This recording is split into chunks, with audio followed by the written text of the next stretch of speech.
Good morning. Welcome to the Torch Insider Show. I am Jason Buttrell. I am watching you pour in all the insiders into the insider stream. If you are not subscribed, you're not seeing this right now, but you really should be subscribed. Go to glennbeck.com/torch. Consider subscribing. Tons of extra content, tons of things going on in the control room right now. Glenn, as I was looking over at him, of writing. He had a lot of things that he wanted to talk to you about today. There's a lot of stuff going on today, a lot of stories that connect to one another, and I'll get to that here in just a couple seconds. But oh my gosh, right when I was thinking there was not enough attention being thrown at domestic news, and I know you specifically are concerned with, there's a lot of domestic issues that need to be addressed. We got hit last night. I don't know if you saw some of this, but bam, bam, bam, bam. Tons of developments. But I'm looking at Jacqueline Lantern. Good morning from Northern Arizona. Dawn, morning from Tennessee. Leo. The chat's flying through, and I just missed where Leo was coming from. But Leo, good to see you. Ben's one of our most active. What fun is in store for today? So much fun, Ben. Tons. Can't wait to show you. I've got. I'll try to get to a lot more today. I know I said that yesterday. I tried to get to a few, but everything just the table just keeps on getting piled and piled upon. I'm going to give a preview of something that you're not going to want to miss. I'm going to give a preview of that probably at the bottom of the hour today. And it's one of the reasons why, if you're not already subscribed, if you're watching this on another platform, if not for anything else, although all the other content is amazing,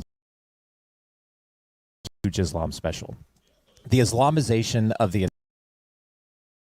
is, as you know, a huge deal, but the based on something very specific of the United States is real. Print for it, and I am going to tease that at the bottom of the hour. I want to wake up, grab their coffee, and jump into the stream before I do that. I miss that. This special next week, next Thursday. Want to be subscribed? This is go to glennbeck.com/torch and on this special. And if you subscribe today, jump into the insider chat. You're going to get a ton of communication with me, a ton of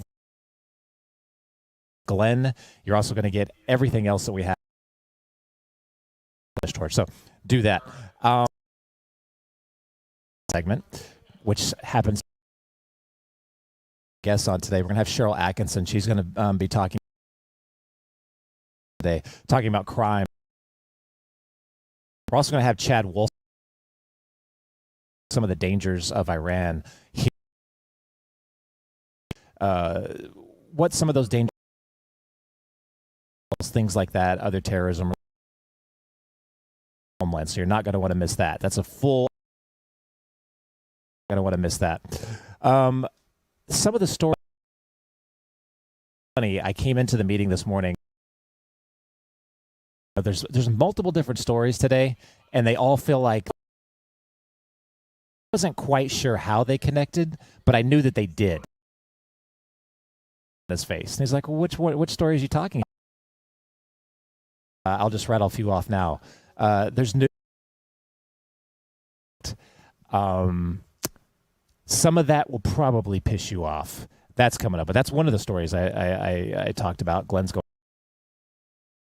CBS is threatening to become. In a long time in this country from apparatus. They're threatening to become an actual arm of journalism. Crazy concept, but every day I see a news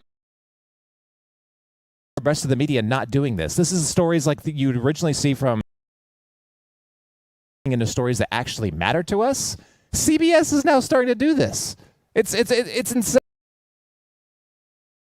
Barry Weiss heading over to CBS, the impact is starting to be felt. Story that they did on the fraud in California will blow your mind. I don't know if you've already one of the stories that connects. We also got news from Harmeet Dillon and what she's seeing from election databases. When you look at numbers of states, and it's just going to, all these stories.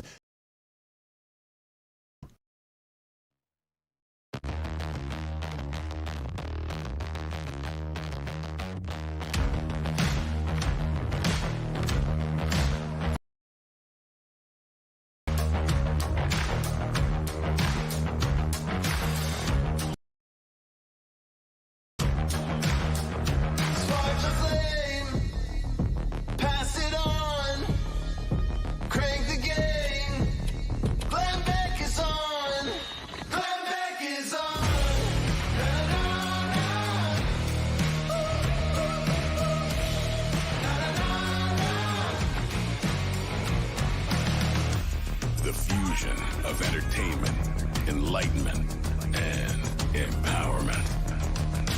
This is the program. Glenn Beck is on. Hello, America. Thomas Jefferson said, where the people are well informed, they can be trusted with their own government. So let's see if we can be well informed. Let's just talk about the stories of the day that are happening and see if I can take a few stories and connect them, because they might look disconnected, but they're really not. And we'll start there here in just a couple of seconds. First, relief factor. You know, the human body is an incredible machine. It is capable of remarkable things, healing, adapting, recovering. But like any machine, when something starts building up in the system that shouldn't be there, things stop running the way they should. And one of those things is inflammation. Inflammation is part of your body's natural response to stresses and injury, and it lingers. And when it doesn't settle down the way it's supposed to, it starts showing up as everyday aches and pains and also illness. Okay? This is where Relief Factor comes in. Relief Factor is designed to support your body's response to inflammation by using a combination of natural ingredients that work with your body, not against it. Over 1 million people have tried Relief Factor. 2/3 of them have gone on to take more, because when the system starts running smoothly, you notice the difference. You'll notice it. In fact, take it from me. I've done it in personal experience. My wife made me try the 3-week quick start. This is before I was advertising, and I didn't advertise for him because I didn't know if it worked. My wife said, "You're taking this. I'm tired of hearing you bellyache all the time about the pain. Just try it. You've tried everything else. Try this." I didn't think it would work. It did. Relief Factor. 800-4RELIEF. 800, the number 4RELIEF, or relieffactor.com. All right. I want to connect a few stories that on the surface look completely unrelated, but they're actually not. They're all telling you the same thing about how power is working in America right now. So let me start in Washington. The Senate now is preparing to vote on the SAVE Act. This is a complete sham. Now, this is just a bill that says you have to prove you're a citizen to vote in American elections. Think about that for just a second. Just this basic idea.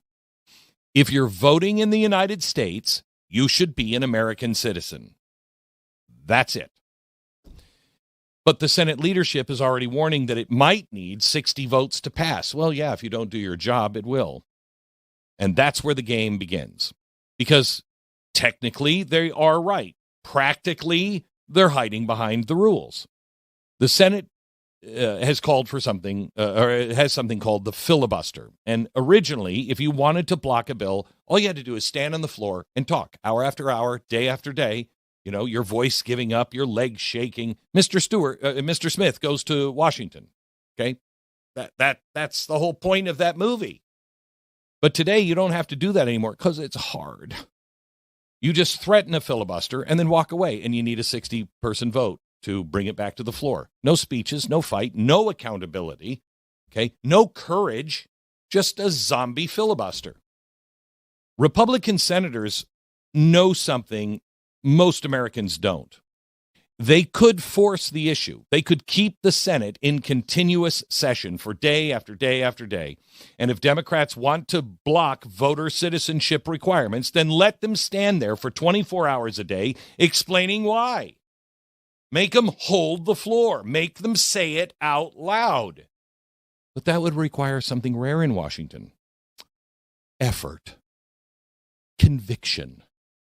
courage, a belief in our system. So instead, the bill just will quietly die, and the public will never see the fight.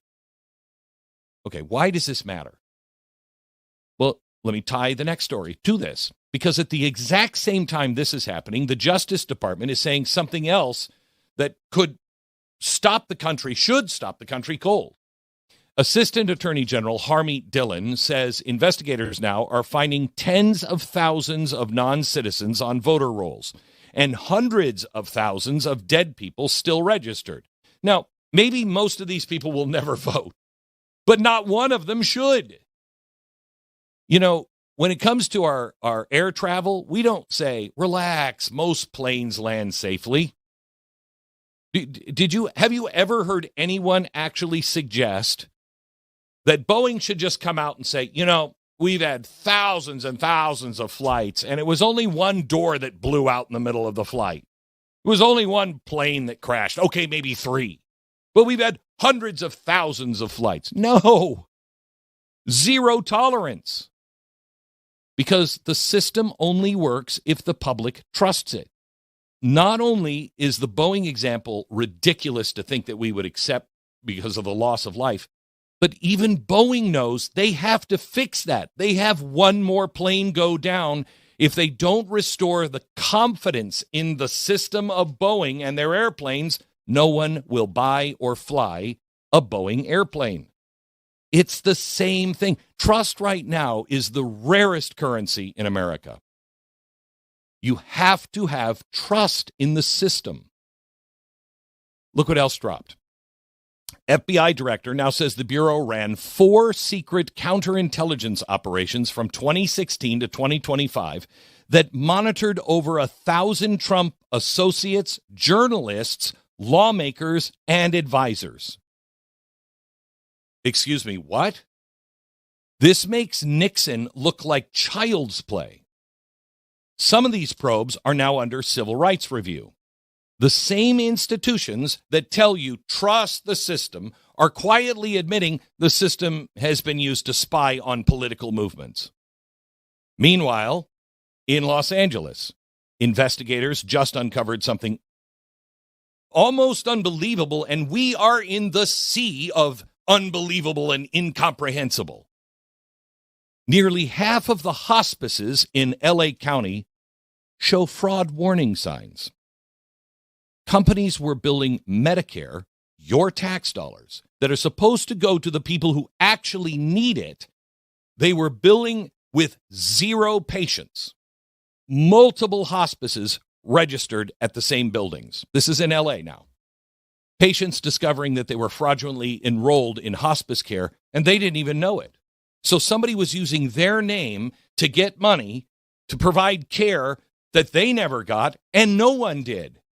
And every patient was billed to the taxpayer for $29,000. That's not a glitch. That's an industry. And when government money flows without any accountability, predators follow it like sharks follow blood. Do you understand why they had to get rid of Elon Musk now and Doge? Do you see? Do you see? Now let me zoom out, because something even bigger is happening. While our institutions are fighting over Senate procedure to trust the system of voting and Medicare fraud to trust that your tax dollars are going where they said, the world is moving, and the world is moving fast. The United States just sank 16 Iranian mine layers in the Persian Gulf. 16. And Iran is threatening to mine the Strait of Hormuz. That is a 20, no, I'm sorry, is it 20? I think it's a 20-mile stretch, okay, where 1/5 of the world's oil passes every single day. And what Iran is saying is, you want this war? Good, enjoy $200 a barrel oil. But here's what they didn't expect. Their submarines, the one they call black holes, because supposedly they're invisible, yeah, they have giant black holes through them now. And inside Iran itself, something really extraordinary is happening.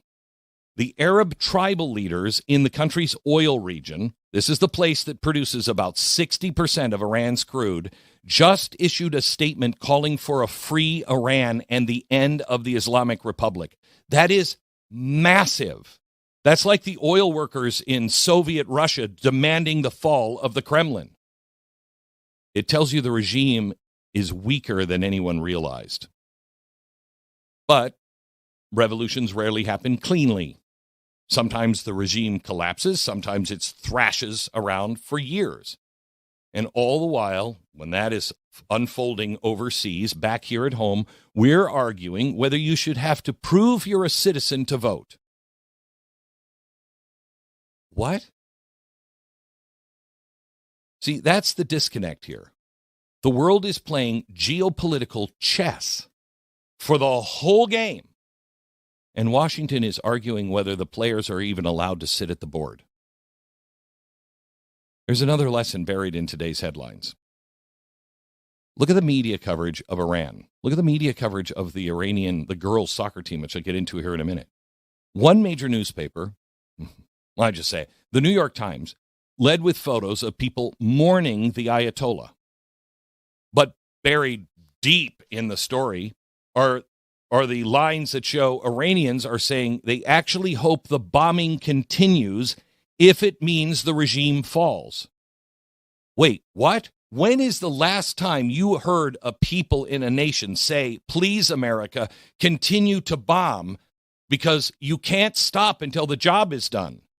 Why does the New York Times show the 10% instead of the 90%?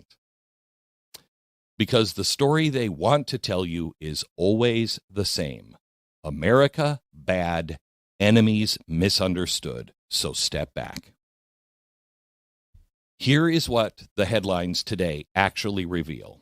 The institutions that are supposed to protect trust, elections, law enforcement, government spending, the media, are all under strain at the same time. They're not broken beyond repair, but they are deeply strained. Jonathan Martin made a point about me today in Politico. He said, how can one spend decades in and around American politics and not understand the basic macro politics of midterm elections? He's talking about why I'm for the SAVE Act, and he says it's going to hurt the Republicans in the midterms. I don't know your proof on that one, but I don't care about the midterms, Jonathan. That's your job at Politico. You should be about the midterm elections. My job is to care about the principles of the republic. Only caring about the next election, which is very important, don't get me wrong, is what got us here in the first place. A strained system that wobbles more and more each passing day. And when the systems are strained like this, there are only a few things that matter. Principles, transparency, and courage. Transparency means letting Americans actually see the fight, whether it's a Senate filibuster or an FBI investigation. Courage means you have to be willing to stand there and defend your position in the light and let the chips fall where they may. Because if you're not willing to stand up and explain what you believe, maybe you shouldn't be blocking the vote in the first place. And that's the real story.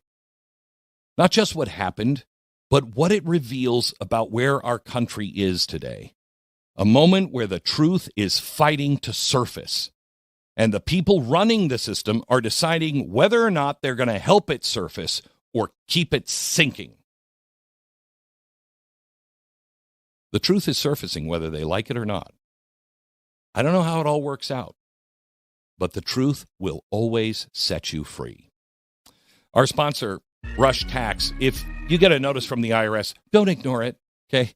That's what a lot of people feel like doing. Some people do because they just don't know what else to do, They see that envelope, you know what it is, and your first instinct is to set it down on the counter and just tell yourself, I'll deal with that later.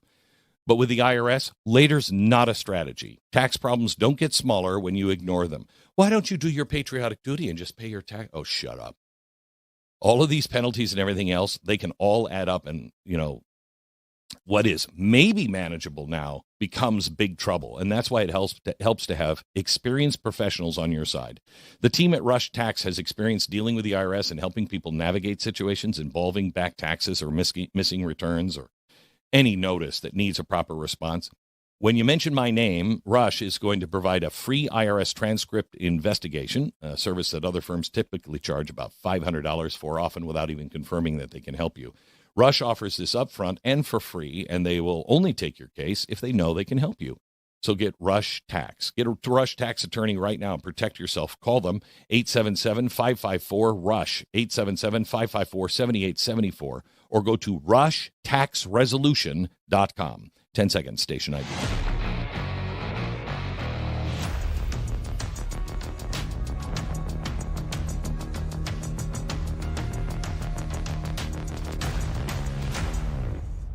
I want to take you, in fact, if you happen to be watching us on the Blaze, go ahead and roll the footage of this, the hotel corridor in Sydney, Australia. It was late at night. The fluorescent lights are humming overhead, the kind of lights that make everything pale and unreal. 5 young women are standing there with hockey bags slung over their shoulders. Athletes. They are members of Iran's national women's hockey team, girls who have spent their lives training for the privilege of representing their country. In that moment, they understood something their coaches and their government handles also understood.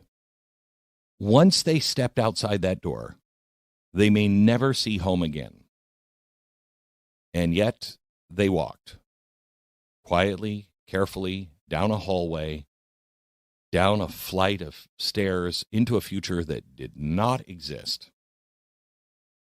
What we know now is Australian police helped them slip away from the officials assigned to monitor them, and within hours, the players requested asylum. 5 girls chose a life of uncertainty over the certainty of control.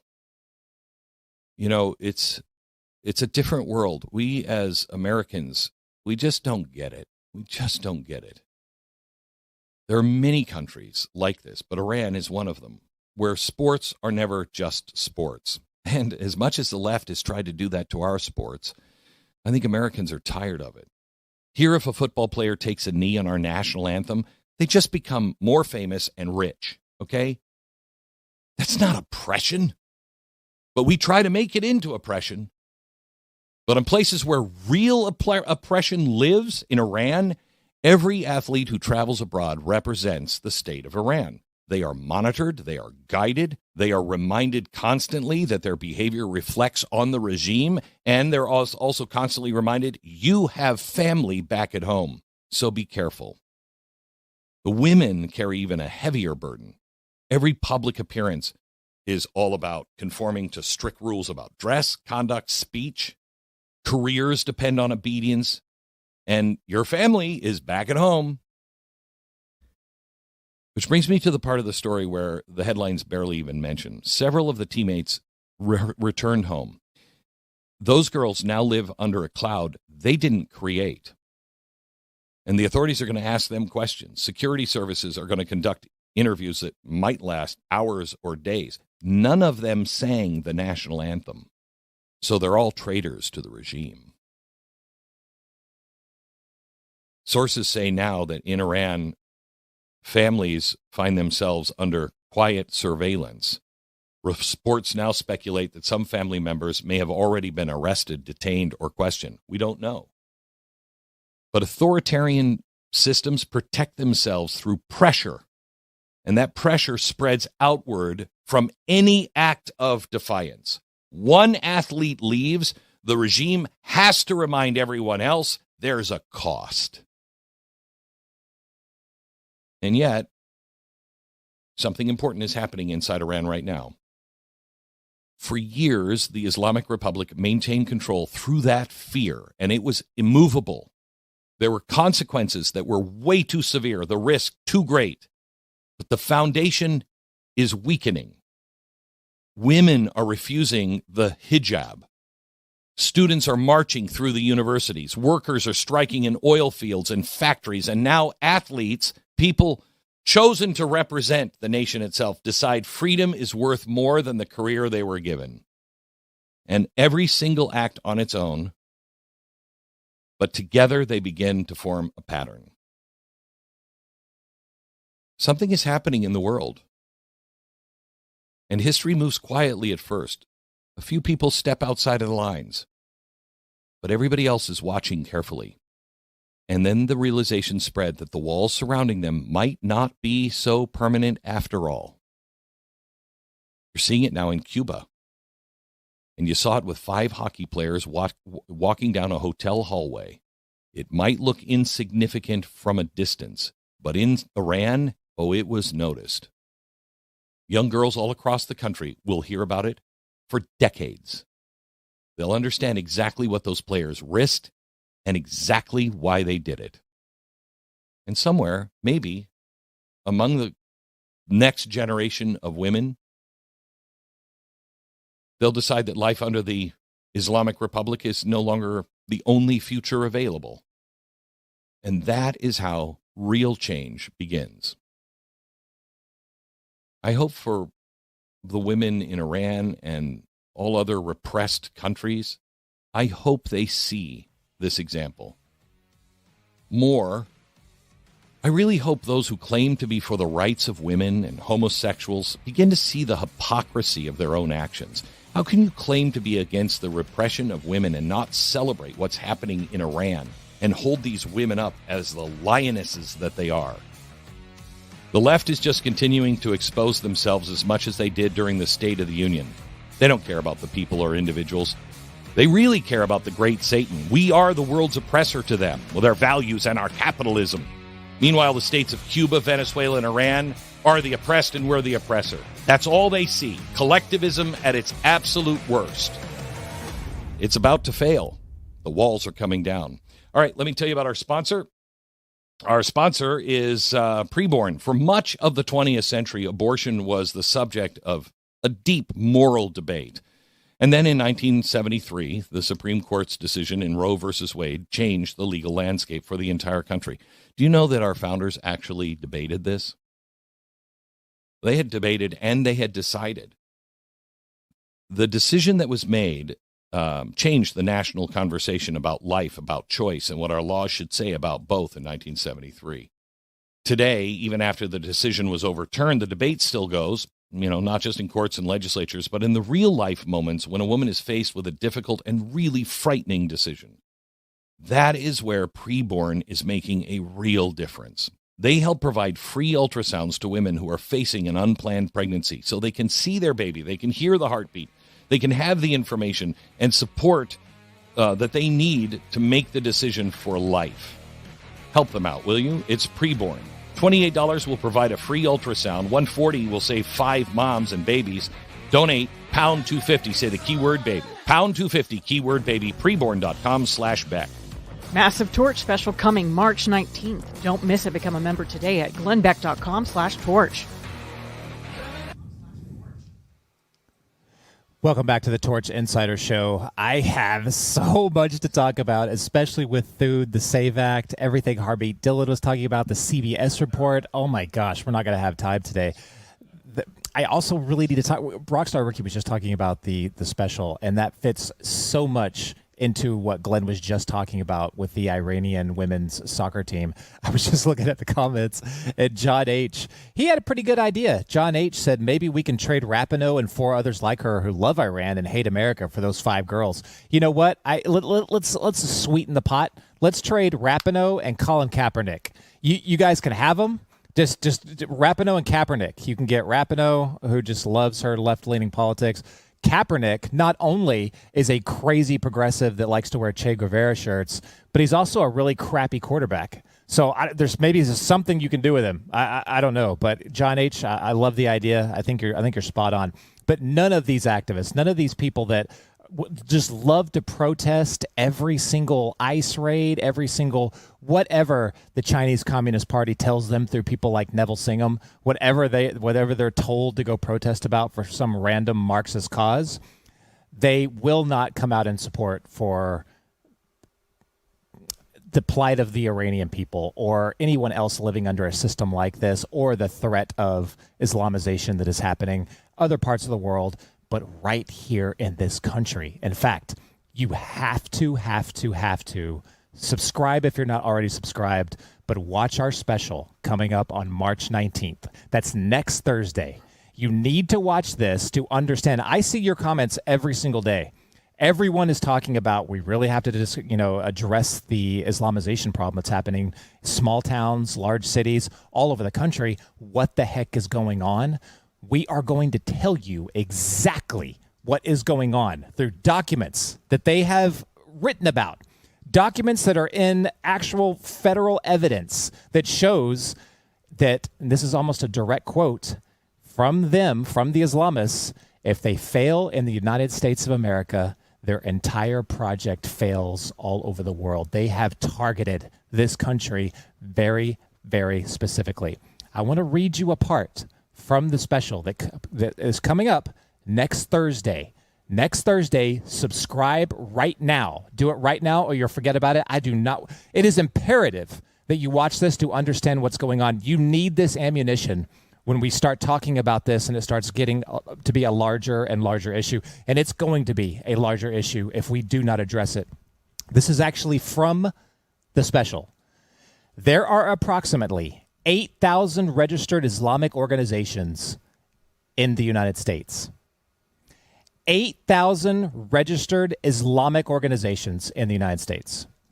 Of those, estimates suggest that 2,000 to 3,000 are Islamist, so that's political Islam. They want to transform the country. 2,000 to 3,000 of those organizations are Islamist in orientation. Now, that's not fringe. That is infrastructure. Infrastructure. Add to that nearly 800 Islamic education initiatives all across the country. Schools, seminaries, curriculum bodies, educational trusts, education, culture, community, politics.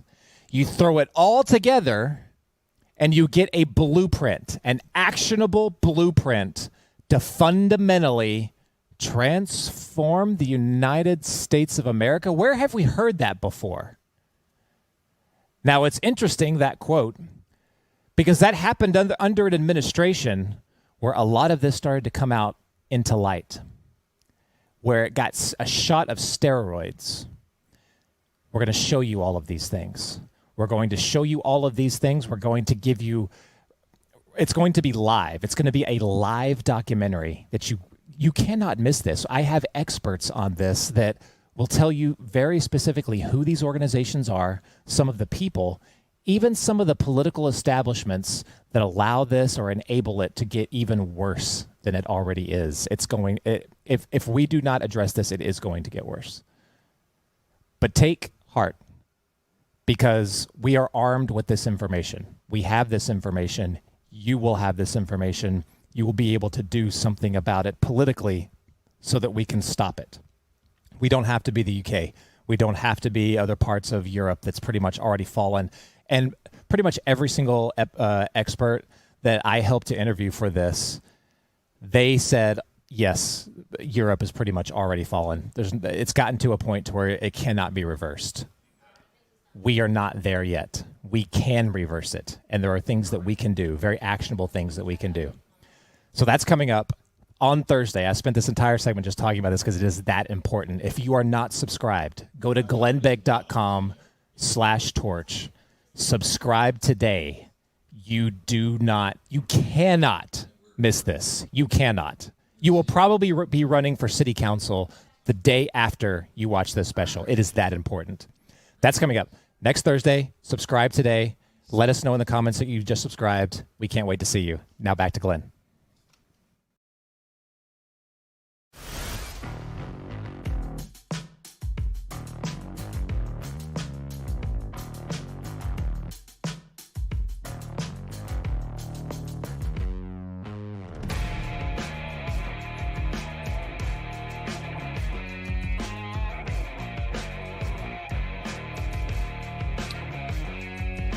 You know, as I go over the news of the day and we talk about the Save America Act, or we debate what's happening in Iran,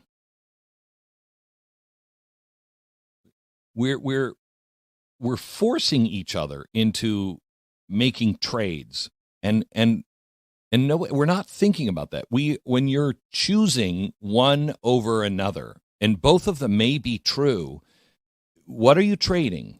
What are you trading? What value, what principle are you trading away? Because society has taught you that two things cannot be true at once. And that is a huge lie. Two things can be true at once. I am not for war, but I think this limited action may be right. Notice I say may be right. I don't know. I don't know because I can't see the future. I can see what I believe the intent is, but I can't see the future. So it may be a huge mistake. Okay, Glenn, you think it's a huge mistake? Maybe a huge mistake. Well, then why would you do it? Well, because I can't see the future. It may not be a huge mistake. It may be the right thing to do because of all of the ramifications of what comes if you don't make that move. But everybody acts so sure, and we're trading so much away.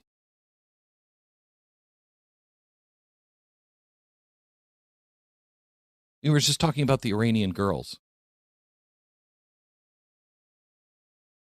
I don't understand how the men on the left, do you not have somebody in your life, a woman, a daughter, a mom, a wife, a sister, that you can't see what these women are going through over in Iran and you can't empathize with them?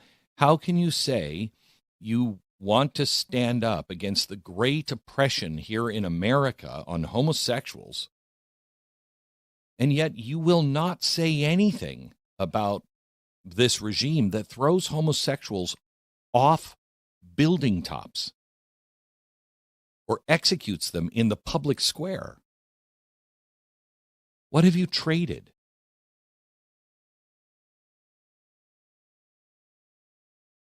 Let me tell you what I'm thinking, why I'm thinking this way. Yesterday, it was my mother-in-law's 83rd birthday. She lives with us during the winter now. And she was younger than I am now when we first met, and that seems like yesterday. I watch her and I listen to her now, and I think, where has the time gone? When we first met, she was a dynamo. She still is, but she was a dynamo, very successful in what she does, very powerful. And I was young and stupid and full of nothing but wide open highways to dreams and worlds, yet to be explored and built, and a long list and seemingly never-ending time to do those things.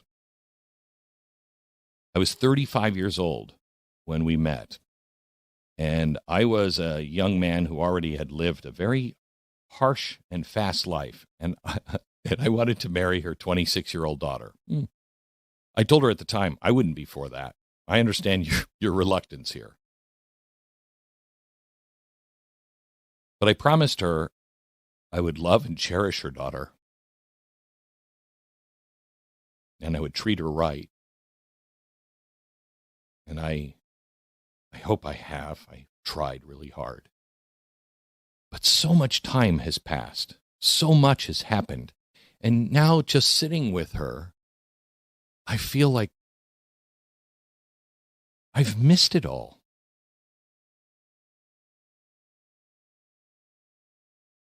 People bitch about their mother-in-law all the time. It's a joke.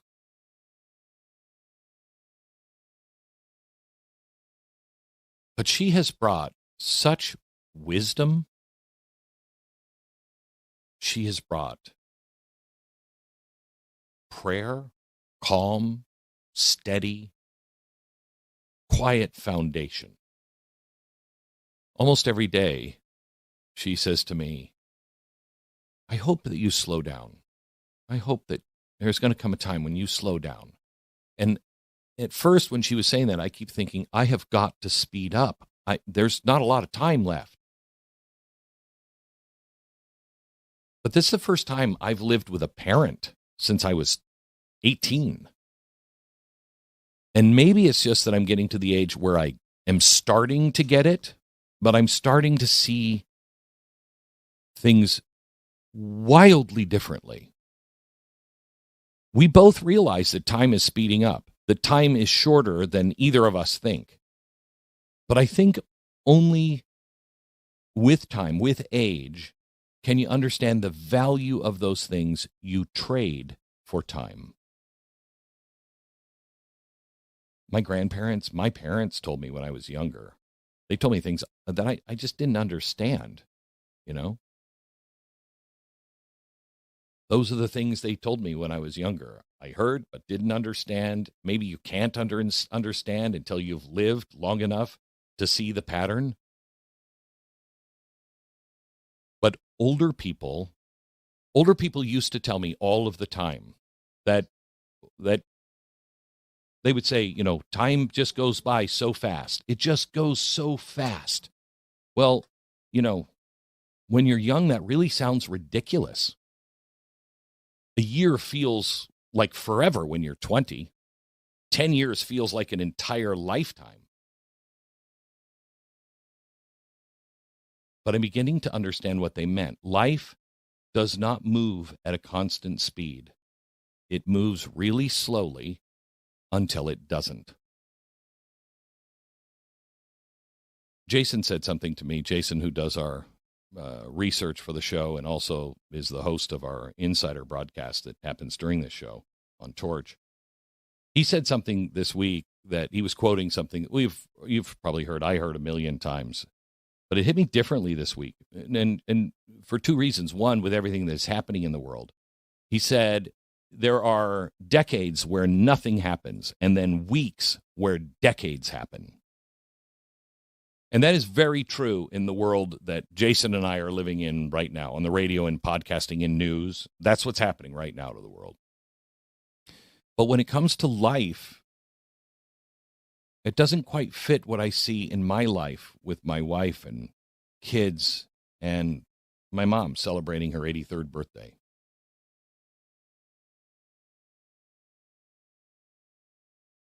Last night to celebrate her birthday was really simple. We went to a small gelato shop in a small town called Stuart, Florida.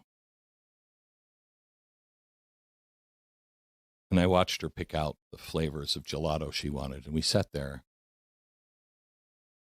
And she said, "Why am I always the last to finish?" And my wife said, "Because you talk a lot."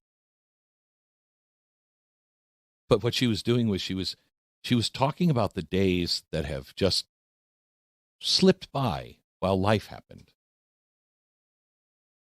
And that's when I heard that axiom differently. Perhaps it's better stated. In everything that really matters, there are years where nothing seems to change. And then there are these moments when everything has already changed before you even noticed it.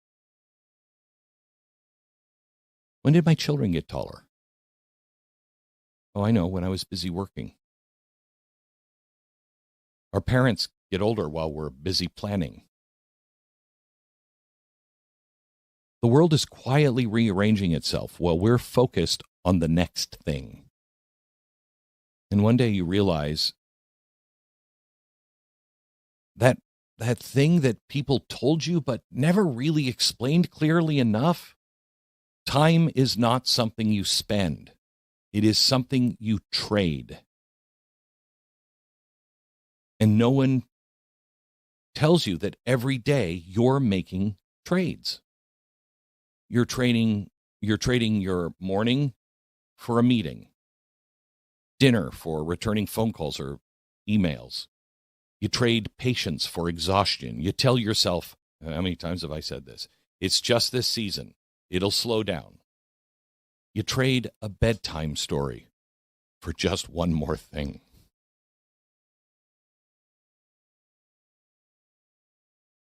You trade walks to get the laundry done. You trade being really present for just getting through the day. And it feels normal. And everybody does it. But here's the part you don't get until you notice things have passed. Trades don't cost you right away. They compound and they show up later. When your children move out or your child doesn't reach for your hand as much.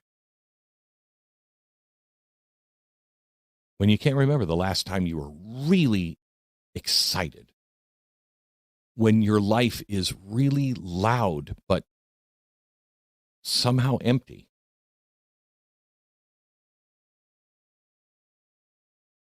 You don't notice it week to week. You notice it once years have passed. I saw this Instagram post last night. It said, you notice it when the photos on your phone carry more memories than your body does.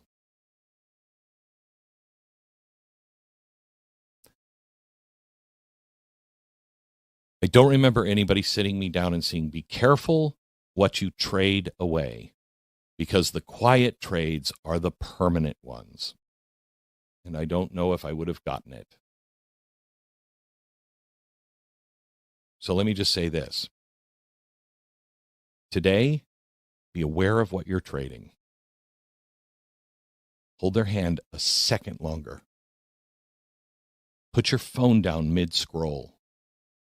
Say no to something that doesn't matter and say yes to something that does, just today. Because life isn't made in the big moments, and that's what I have lived my whole life thinking. It's made of all the tiny ones you didn't realize were important until they were gone. And you've traded it away for money, ambition, comfort, convenience, peace of mind. And some of those trades just are not worth it. Some of them you only realize were real mistakes years later. Be careful what you trade away. Be careful what you trade your time for, because time doesn't give refunds. Thanks for teaching me that, Mom.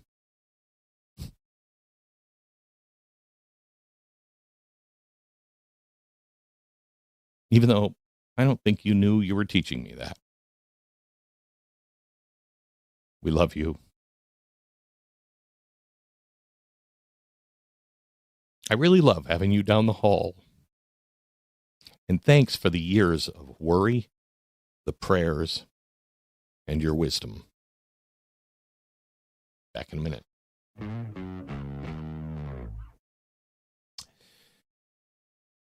Sleep. You can't bank it. You can't say, you know what, I'm going to give 12 hours tonight so I can skip sleeping tomorrow. It would be amazing if you could do that. But the sad truth is, it doesn't work that way.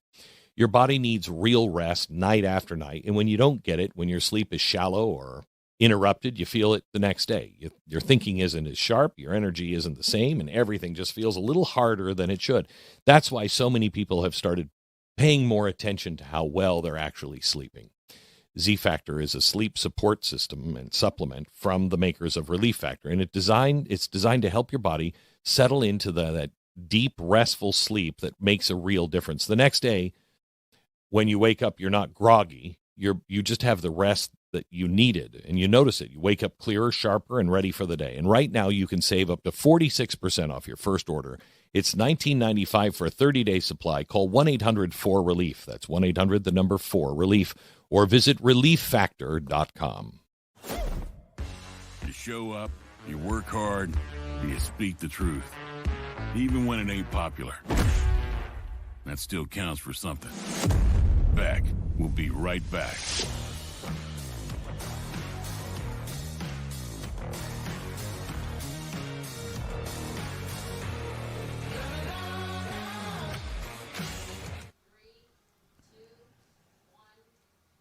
Welcome back to the Torch Insider Show. Man, I was going to start this segment going more in depth on the SAVE Act and how the heck can I follow up what Glenn was just talking about with news on the SAVE Act. Seems like just not as good. I do have a lot more stuff on the SAVE Act, which we'll probably get to at the top of the hour. I'm also going to get to a George AI preview, which is a little bit longer than usual, but it's really, really good. There was a user submission that asked about states' rights and federalism and what the founders thought about that. What would they think about what's going on today? With assaults on states' rights and federalism, talks of direct democracy, things like that. That's all in today's George AI. George actually reaches. This actually is one of my favorites because George AI reaches deep into the Federalist Papers on this one. So if you're a fan of just reading different quotes and stuff from the Federalist Papers, you're going to love this one. This is another one of those big-time teaching tools. But we'll do that after the top of the hour. If you are not a Torch member, it sucks, but you're not going to be able to see it. What you really need to do is go to glennbeck.com/torch. You're almost out of time. You're about 10 minutes away from losing access to this. We're going to talk more about our upcoming Islamization of the West Blueprint Special that's coming up, and I really do not want you to miss that. You cannot miss that. So go to glennbeck.com/torch and subscribe. Do not miss out. You're going to have fear of missing out on everything that's going on, not only today, but next Thursday. That is the big special day. Someone asked if that's going to be live or on demand, and the answer to that is yes and yes. It will be both live as it's happening, but it will also be on demand if you miss it for afterwards. But you really want to see the live portion of that. We're going to do a big Q&A portion after the special directly with you. So you can ask, I'm going to be sitting right there next to Glenn. You can put, just like you're doing now, comments into the stream, and I will just transmit it directly from him, who will be sitting right next to me. So yeah, you do not want to miss this. It's going to be very cool. We're really excited about it. Based off of the monologue that Glenn was just reading, Tammy said something that I thought was pretty profound. It got me thinking. But Tammy said, the reason that it feels like time is passing so fast now that you're older is because when you're young, you take things one day at a time, literally, and you enjoy every single moment, and you're taking it all in and enjoying it so much that time does. Really good comment, Tammy, and I see that with my kids who are now older. I guess they're not really kids anymore, but they're still at that age where they're still looking. They're not really looking too far off in the past. Sometimes I scream at them for that to plan more, but maybe I take that a little bit too far, because that mindset is something that I'm trying to get myself and my wife into now. Let's just stop and enjoy things. Let's stop worrying so far off the past. Some days, how many times in a week does it feel like you are just hoping that all these days go by, Monday through Friday, so you can get to a little time where you can breathe and not have to work on Saturday and Sunday?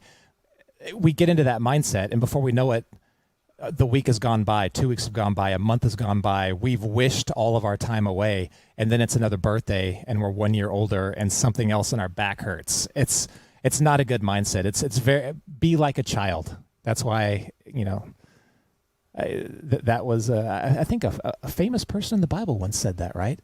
Come as a child. Have that mindset in so many different ways. Wisdom M said, you had it good. Been with my wife now for 36 years. Helped her raise 3 kids.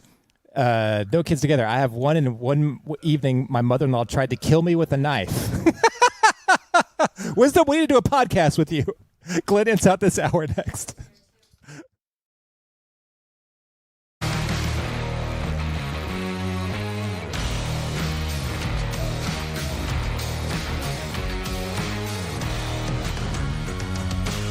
Jason and Ricky, let's catch up with the insiders' comments from this hour. Glenn, you had everyone bawling, including me. I don't know how you did that, because I had already heard the monologue, seen the monologue, and somehow you made me cry again. But some of the insiders are saying one girl named Torchy, wonder where she got that name. She said, "Oh, so you're telling me I should put my phone down and stop listening to you?" No. Let's not be crazy. Okay, yeah. Let's not be nuts. Keep watching, Torchy. Yeah. And then Sandra, she says Glenn makes himself depressed, and I don't think that's quite true. No, you have no idea what it's like to live in my head. You don't want to live in here. It's not a fun place to be. Actually, I just feel things deeply sometimes, and wish I would have said more to those who I love, or I don't know. I don't know what I'm feeling. But it's just Well, no, and insiders are relating to it. Yeah, and I just heard Jason talk about it in the break, where you were saying you made a really good point on how we spend our life just trying to get through the week, just make it through to the weekend so you can relax or whatever. And how was it you said this, Jason? That we wish our time away, and how true that is. Yeah, we're just all trying to get through today, get through the week, get through the month, and things will change. And everything changes, but it's not the stuff we wanted to change. You know what I mean? 100%. Yeah, I was reading a comment from Tammy that said, "Be like a child," because children live in the day, in the immediate, and they don't worry about the future. And we find ourselves constantly worrying about the future until everything's gone. That is something else that I've been thinking about a lot, is worry. The amount of time we have spent worrying about things that never happened. Let's stop worrying so much.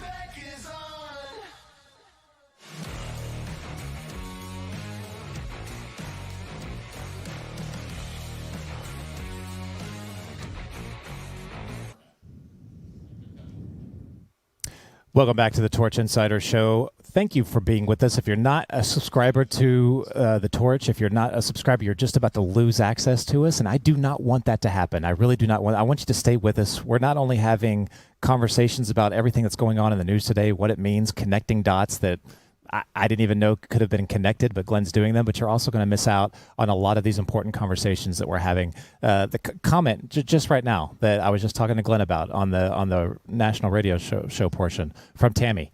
It's wisdom like that you bring every single day that I really want more people to be a part of, because that's why you're such a great audience, and the best audience there is out there, bar none. People like Tammy. So Tammy, thank you for that comment. I've got a banger of a George AI today, and it's a little bit longer. It's like 2 minutes or so. So I'm going to save that a little bit, because I've been sitting on a ton of your comments on the SAVE Act and some other stuff just regarding the SAVE Act, some of the fraud, everything. Let's get into that right now. Let me just read this one X post, because it's not every day that you see an actual 187 occur on X. I mean that figuratively, not realistically, but there was a commenter that was reacting to this post from Chuck Schumer. Matt, throw this up. So Chuck Schumer, you've probably seen this, it's famous, said the SAVE Act is Jim Crow 2.0. Ugh. It would disenfranchise tens of millions of people. If Trump is saying he won't sign any bills until the SAVE Act is passed, then so be it. There will be total gridlock in the Senate. Senate Democrats will have blah, blah, blah, blah, blah, blah. Now, this response I thought was pretty epic. So this is coming from a man named Zeke Arkham. So Zeke said, "Hi, dear Chuck Schumer, hi, black dude here. I can trace my family ancestry to slavery. I even know where they were slaves. My mom experienced Jim Crow. I think I've watched every episode of Eyes on the Prize when I was younger. With that said, can you directly explain to me how the SAVE Act is Jim Crow 2.0? Literally every black person I know has ID. Literally every black person I know has a car or at least a ride. Literally every black person I know knows how to vote. Well, except the ones with felonies, but they don't count. With your advanced white liberal thinking, you must know more than me. Apparently, as I experience daily on this app, white liberals are experts on being black, even more so than actual black folks. Perhaps you could explain it like I'm 5. I'd look it up on the internet, but Kathy Hochul has already told me I don't know what a computer is. And Joe Biden said I can't navigate it anyway. Looking forward to your answer. No hug, Zeke. Zeke, that was definitely the social media post of the day. This was yesterday. Look Zeke up. Give him a follow. I haven't looked up all of his posts, but if it's anything like this, there is absolute gold coming from Zeke. But what he's reacting to regarding the SAVE Act, I wish there were a lot more people that were coming out and talking about the SAVE Act. And I believe we're not really sniffing the real story on what is happening with the SAVE Act. And I'm going to point towards a poll here in a little bit to show the damage that all of this is doing. Some of your comments specifically on the SAVE Act. Lynette, I think we need to contact all our senators and demand that either Thune puts the SAVE Act up for a vote or replace him. With this much public support for this bill, it is insane that this is being held up by one rhino. And I think it's even more than